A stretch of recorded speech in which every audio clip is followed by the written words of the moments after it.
माता की। भारत माता की। मां मुंडेश्वरी के ई पावन भूमि पर रउआ सबके अभिनंदन करतानी।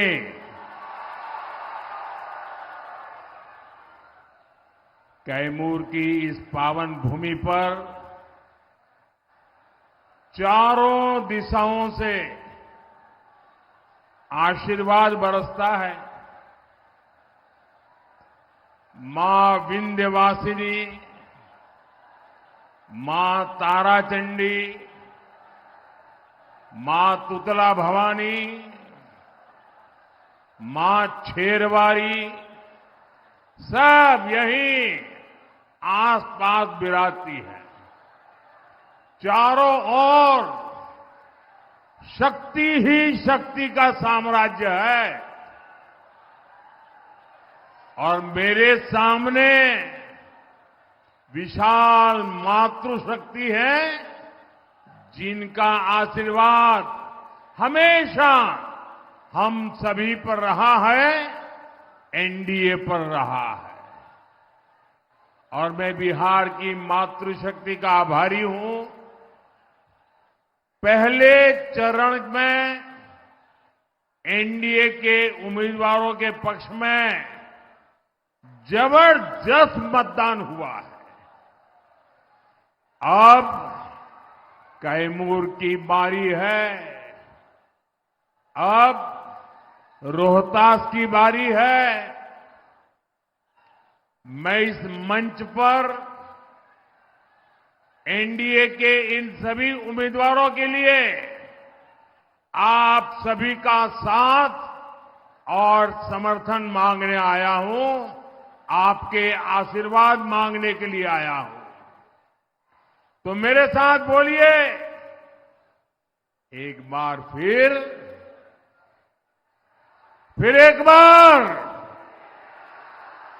एक बार एनडीए सरकार, फिर एक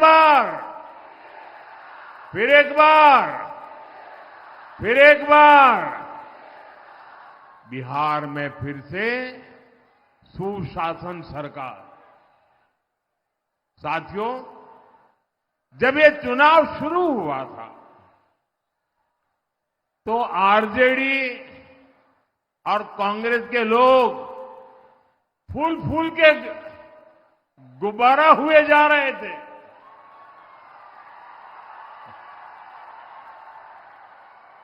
और आरजेडी और कांग्रेस के नामदार आसमान पर पहुंच चुके थे। लेकिन चुनाव प्रचार के दौरान आरजेडी कांग्रेस के गुब्बारे की हवा निकलनी शुरू हो गई और कल पहले चरण के बाद इनका गुब्बारा पूरी तरह फूट गया है। अब तो आरजेडी कांग्रेस का इकोसिस्टम, उनके समर्थक भी कह रहे हैं फिर एक बार।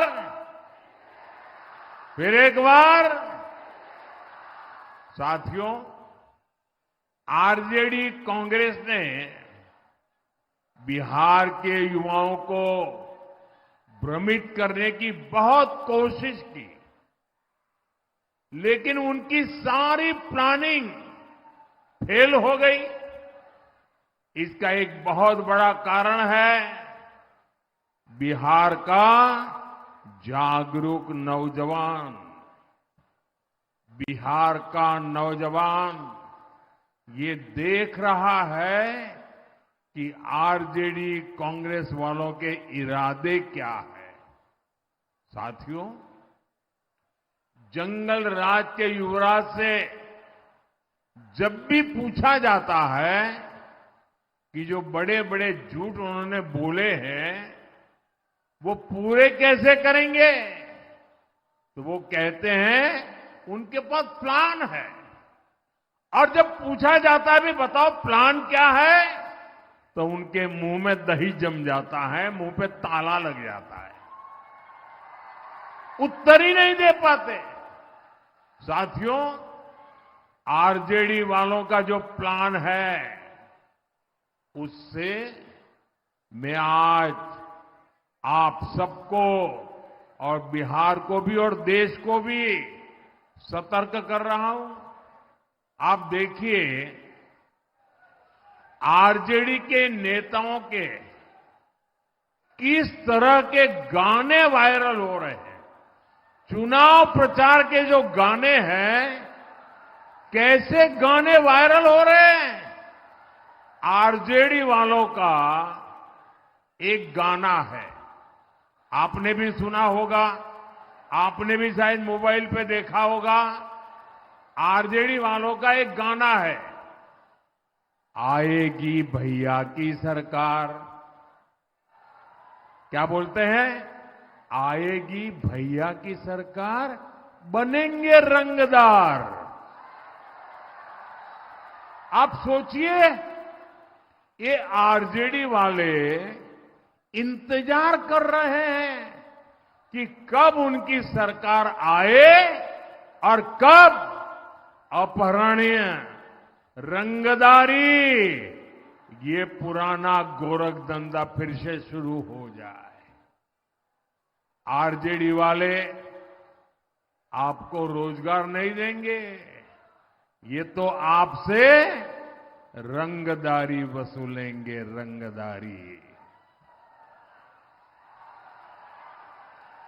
साथियों, आरजेडी वालों का एक और गाना है। अब आप देखिए क्या क्या कर रहे हैं, क्या क्या सोच रहे हैं। और मैं तो देशवासियों को कहूंगा, देखिए ये बिहार में जमानत पर जो लोग हैं वो कैसे लोग हैं। उनका क्या गाना है? भैया के आबेदे सत्ता, भैया के आबेदे सत्ता, कट्टा सटा के उठा लेब घरवा से। आप अंदाजा लगा सकते हैं कि ये जंगल राज वाले सरकार में वापसी के लिए क्यों इतने बेचैन है। इन्हें जनता की सेवा नहीं करनी, इन्हें जनता को कट्टा दिखाकर लूटना है, लूटना।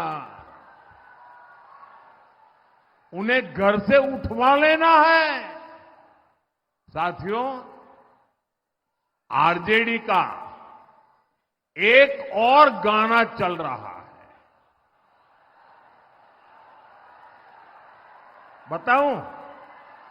बताऊं कैसा गाना चल रहा है? उनका एक और गाना चल रहा है, मारब सिक्सर के, मारब सिक्सर के 6 गोली छाती में। यही इनका तौर तरीका है, यही इनका प्लान है। इनसे कोई भी सवाल पूछेगा तो यही जवाब मिलेगा, मारब सिक्सर के 6 गोली छाती में। साथियों, यही जंगल राज की आहट है। ये बहनों बेटियों को, गरीब, दलित, महादलित, पिछड़े, अति पिछड़े समाज के लोगों को ये डराने का प्रयास है, भय पैदा करने का खेल है इनका। साथियों, जंगल राज वाले कभी भी कोई निर्माण कर ही नहीं सकते। वे तो बर्बादी और बदहाली के प्रतीक है। इनकी करतूतें देखनी हो तो डालमिया नगर में दिखती है, रोहतास के लोग इस बात को अच्छी तरह जानते हैं। साथ ही आप तस्वीर लाए हैं, मैं मेरी टीम को कहता हूं ले लेते हैं, लेकिन आप तस्वीर ऊपर करते पीछे दिखता नहीं है। मैं आपका आभारी हूं, आप ले आए हैं। मैं मेरे टीम को कहता हूं जरा ले लीजिए इनसे भाई, और आप बैठिए नीचे, ले लेंगे वो, बैठिए। पीछे औरों को रुकावट होती है भैया। अंग्रेजों के जमाने में डालमिया नगर की नींव पड़ी थी।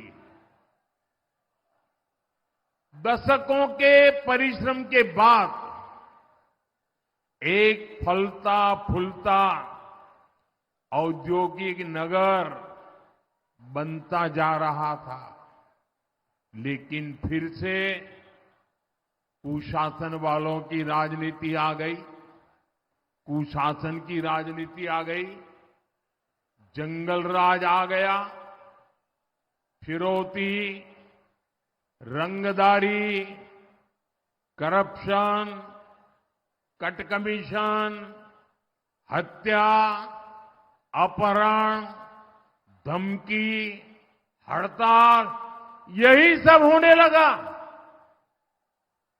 देखते ही देखते जंगल राज ने सब कुछ तबाह कर दिया। साथियों,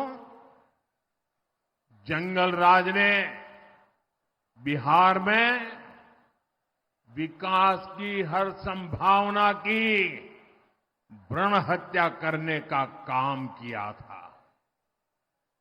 मैं आपको एक और उदाहरण दिलाता हूं। आप कैमूर में देखिए, प्रकृति ने क्या कुछ नहीं दिया है। ये आकर्षक पर्यटन स्थलों में एक महत्वपूर्ण स्थान हो सकता था, लेकिन जंगल राज ने ये कभी होने नहीं दिया। जहां कानून का राज न हो, जहां माओवादी आतंक बढ़ रहा हो, क्या वहां पर कभी कोई टूरिज्म जाएगा क्या? जाएगा क्या? जरा बताइए ना, जाएगा क्या? नहीं जाएगा ना। नीतीश जी ने आपके इस क्षेत्र को उस भयानक स्थिति से बाहर निकाला है। मुझे खुशी है कि अब धीरे धीरे यहां पर्यटकों की संख्या बढ़ने लगी है। जिस करकटगढ़ वाटरफॉल, उस वाटरफॉल के आसपास माओवादी आतंक का खौफ होता था, आज वहां पर्यटकों की रौनक रहती है। यहां जो हमारे धाम है, वहां तीर्थयात्रियों की संख्या लगातार बढ़ रही है। जागृत देवता हर्षु ब्रह्म के दर्शन करने लोग आते हैं। आज यहां नक्सलवाद, माओवादी आतंक दम तोड़ रहा है।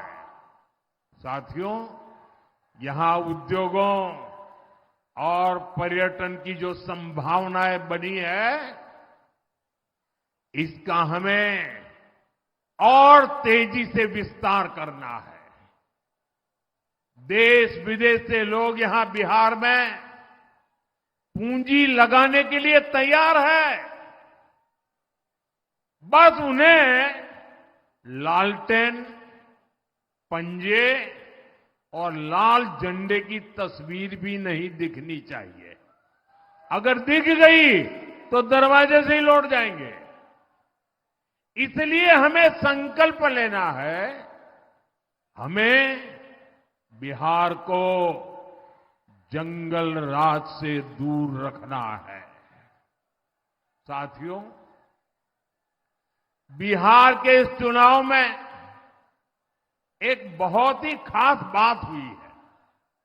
इस चुनाव ने कांग्रेस आरजेडी के बीच लड़ाई को सबके सामने ला दिया है। कांग्रेस आरजेडी की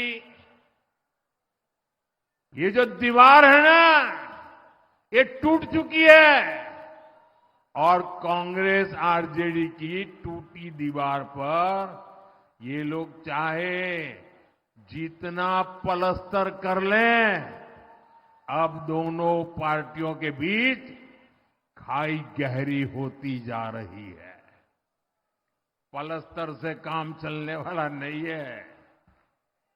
आप देखिए, इस क्षेत्र में भी कांग्रेस के नामदार ने रैलियां की, लेकिन पटना के नामदार का नाम नहीं लिया। कितनी छुआछूत है देखिए, वो पटना के नामदार का नाम देने को तैयार नहीं। कांग्रेस के नामदार दुनिया जहां की कहानियां कहते रहते हैं, लेकिन आरजेडी के घोषणा पत्र पर कोई सवाल पूछे कि आरजेडी ने बड़े बड़े वादे किए, क्या कहना है, तो कांग्रेस के नामदार के मुंह पर ताला लग जाता है। ये कांग्रेस के नामदार अपने घोषणा पत्र की झूठी तारीफ तक नहीं कर पा रहे। एक दूसरे को गिराने में जुटे ये लोग बिहार के विकास को कभी गति नहीं दे सकते। साथियों, ये लोग अपने परिवार के अलावा किसी को भी नहीं मानते। कांग्रेस ने बाबा साहब आंबेडकर की राजनीति खत्म की, क्योंकि बाबा साहब आंबेडकर का कद ये दिल्ली में बैठे शाही परिवार से ऊंचा था। इन्होंने बाबू जगजीवन राम जी को भी सहन नहीं किया। सीताराम केसरी, उनके साथ भी ऐसा ही किया। बिहार के ऐसे एक से बढ़कर के एक दिग्गज नेता को अपमानित करना, यही शाही परिवार का खेल रहा है। जबकि साथियों, भाजपा के एनडीए के संस्कार सबको सम्मान देने के हैं, सबको साथ लेकर चलने के हैं। हम तो गौरव से कहते हैं, हमें लाल मुनि चौबे जी जैसे वरिष्ठों ने सिखाया है, संस्कार दिए हैं। यहां भभुआ में भाजपा परिवार के पूर्व विधायक आदरणीय चंद्रमौली मिश्रा जी भी हमारी प्रेरणा है। अब तो वो 100 के निकट जा रहे हैं, 96 हो चुके हैं। और जब कोरोना का संकट आया तो ऐसे हमारे सभी सीनियर को मैं फोन कर रहा था, तो मैंने मिश्रा जी को भी फोन किया, चंद्रमौली जी से मैंने उनके हालचाल पूछे, और मैं हैरान था, ये उम्र, लेकिन फोन पर वो मेरा हाल पूछ रहे थे, मेरा हौसला बढ़ा रहे थे।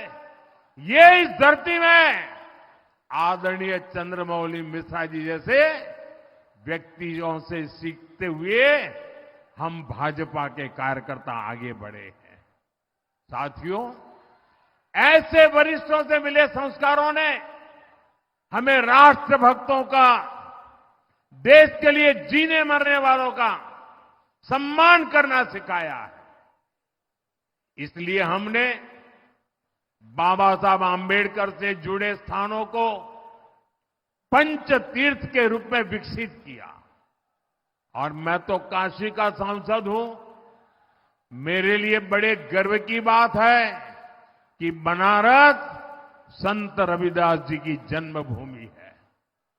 संत रविदास की जयंती पर मुझे कई बार वहां जाने का सौभाग्य प्राप्त हुआ है। 10-11 साल पहले वहां क्या स्थिति थी और आज वहां कितनी सुविधाएं श्रद्धालुओं के लिए बनी है, इसकी चर्चा सिर्फ बनारस में नहीं, बनारस के बाहर भी सभी समाजों में होती है।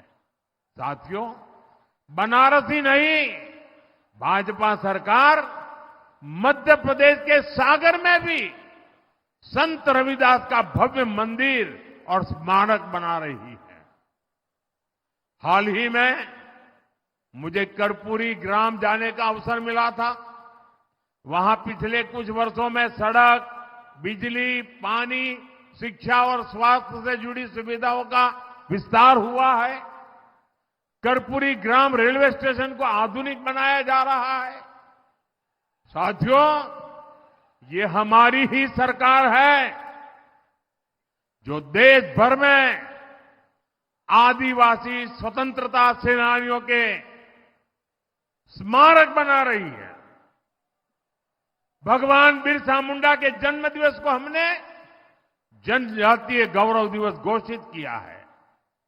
1857 के क्रांतिवीर वीर कुंवर सिंह जी की विरासत से भावी पीढ़ी प्रेरित हो, इसके लिए हर वर्ष व्यापक तौर पर विजय दिवस का आयोजन किया जा रहा है।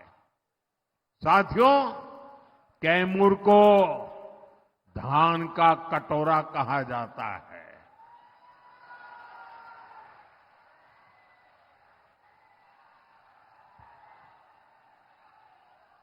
और हमारे बबुआ के मोकरी चावल की मांग दुनिया भर में हो रही है। और प्रभु श्री राम को भोग में यही मोकरी का चावल अर्पित किया जाता है। राम रसोई में भी यही चावल मिलता है। आप मुझे बताइए साथियों, आप अयोध्या का जब राम मंदिर देखते हैं या उसके विषय में सुनते हैं, यहां बैठा हुआ हर कोई मुझे जवाब दे। जब राम मंदिर आप देखते हैं या उसके सुनते हैं, आपको गर्व होता है कि नहीं होता है? माताओं बहनों, आपको गर्व होता है कि नहीं होता है? भव्य राम मंदिर का आपको आनंद आता है कि नहीं आता है? आप काशी में बाबा विश्वनाथ का धाम देखते हैं, आपको गर्व होता है कि नहीं होता है? आपका हृदय गर्व से भर जाता है कि नहीं भर जाता है? आपका माथा ऊंचा होता है कि नहीं होता है? आपको तो गर्व होता है, हर हिंदुस्तानी को गर्व होता है, लेकिन कांग्रेस आरजेडी के नेताओं को नहीं होता है। ये लोग दुनिया भर में घूमते फिरते हैं, लेकिन अयोध्या नहीं जाते। राम जी में इनकी आस्था नहीं है और राम जी के खिलाफ अनाप शनाप बोल चुके हैं। उनको लगता है कि अगर अयोध्या जाएंगे, प्रभु राम के दर्शन करेंगे, तो उनके वोट ही चले जाएंगे, डरते हैं।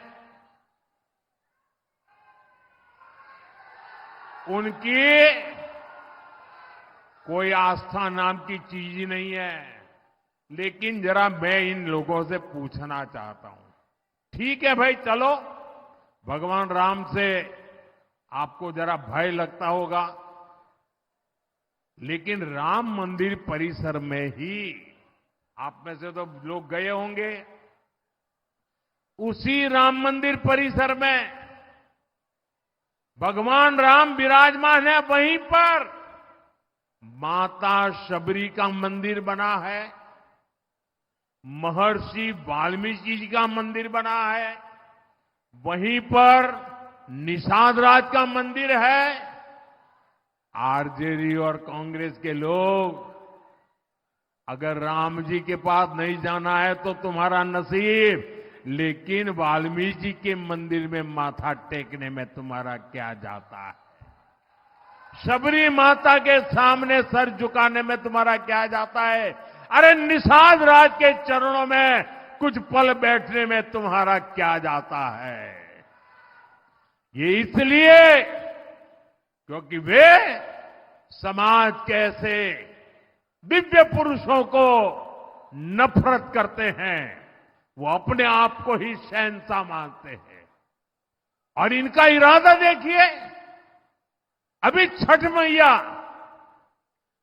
मैया पूरी दुनिया छठी मैया के प्रति सर झुका रही है।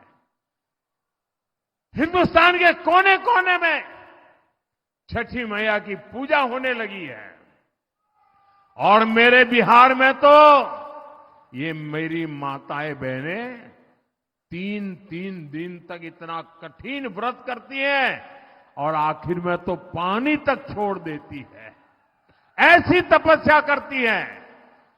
ऐसा महत्वपूर्ण हमारा त्योहार छठी मैया की पूजा, ये कांग्रेस के नामदार छठी मैया की इस पूजा को, छठी मैया की इस साधना को, छठी मैया की इस तपस्या को वे ड्रामा कहते हैं, ड्रामा, नौटंकी कहते हैं।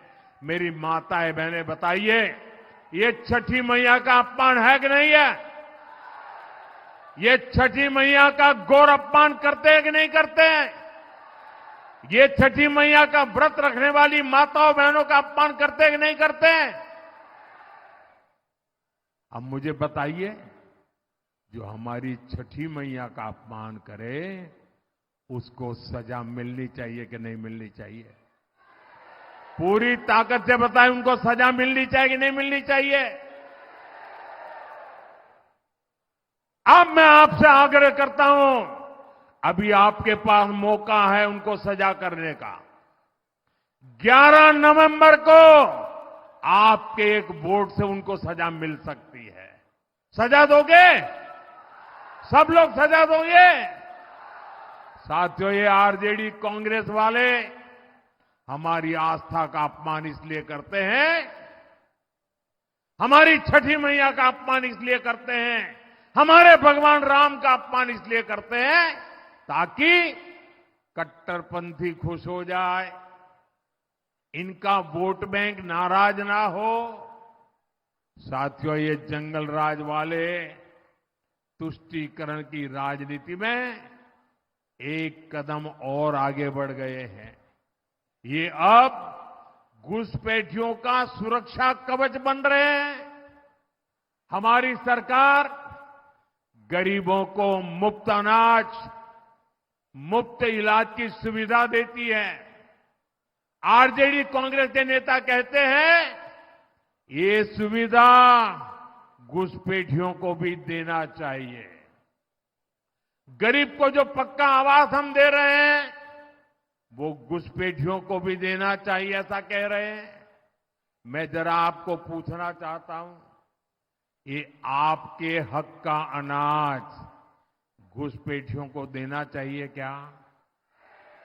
आपके हक का आवास घुसपैठियों को मिलना चाहिए क्या? आपके बच्चों का रोजगार घुसपैठियों को जाना चाहिए क्या? भाइयों बहनों, मैं आज कहना नहीं चाहता हूं, लेकिन तेलंगाना में उनके एक मुख्यमंत्री के भाषण की बड़ी चर्चा चल रही है। लेकिन दिल्ली में जो एयर कंडीशन कमरों में सेक्युलर बैठे हैं ना, उनके मुंह पे ताला लग गया है। उनका भाषण चौंकाने वाला है। मैं उसकी चर्चा जरा चुनाव के बाद करने वाला हूं, अभी मुझे करनी नहीं है। लेकिन मैं आपसे कहना चाहता हूं, मैं आपको जगाने आया हूं, मैं आपको चेताने आया हूं। इनको, ये कांग्रेस आरजेडी जंगल राज वालों को गलती से भी वोट गया, गलती से भी, तो ये पिछले दरवाजे से घुसपैठियों को भारत की नागरिकता दे देंगे। फिर आदिवासियों के खेतों में, महादलितों, अति पिछड़ों के टोलों में घुसपैठियों का ही बोलबाला होगा। इसलिए मेरी एक बात गांठ बांध लीजिए, आपका एक वोट घुसपैठियों को रोकेगा।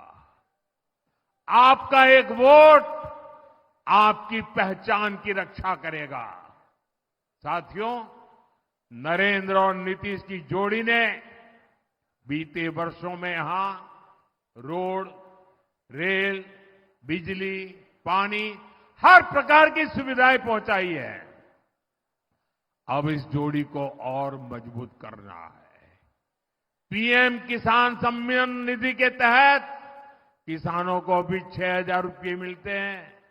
बिहार में फिर से सरकार बनाने पर 3,000 रुपया और अतिरिक्त मिलने वाले हैं, यानी कुल 9,000 रुपया मिलेंगे।